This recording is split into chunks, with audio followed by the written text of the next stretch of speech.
मराठा आंदोलक मनोज जरांगे पाटील गेल्या 2 दिवसापासून मुंबईच्या आझाद मैदानावरती आंदोलन करत आहे। यावेळी त्यांनी सातारा आणि हैदराबाद गॅजेटनुसार प्रमाणपत्र देण्याची मागणी केली। सातारा गॅजेट आणि हैदराबाद गॅजेट नेमकं काय आहे समजून घेऊ आपण या व्हिडिओमधून। नमस्कार, मी सलमान शेख आणि आपण पाहताय एबीपी माझा।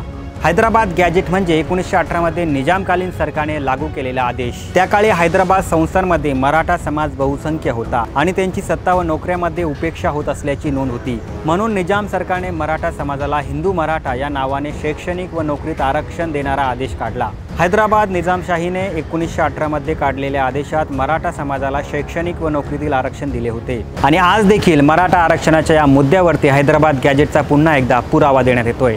आता आपण हैदराबाद गॅजेटचे मुख्य मुद्दे नेमके कोणते आहेत ते आपण पाहूयात। हैदराबाद राज्यातील मराठ्यांना शासकीय नोकरीत व शिक्षणात आरक्षण देण्याचा निर्णय, हा निर्णय अधिकृत गॅजेटद्वारे नोंदवण्यात आला म्हणून त्याला हैदराबाद गॅजेट म्हटलं जातं। पुढे महाराष्ट्रातील मराठा आरक्षणाच्या मागणी दरम्यान इतिहासातील आरक्षणाचा दाखला म्हणून हा गॅजेट वारंवार दाखवला जातो। मराठा समाज आधीपासूनच मागास म्हणून शासकीय कागदपत्रामध्ये नोंद आहे असा पुरावा म्हणून हैदराबाद गॅजेटचा नेहमी उल्लेख होतो।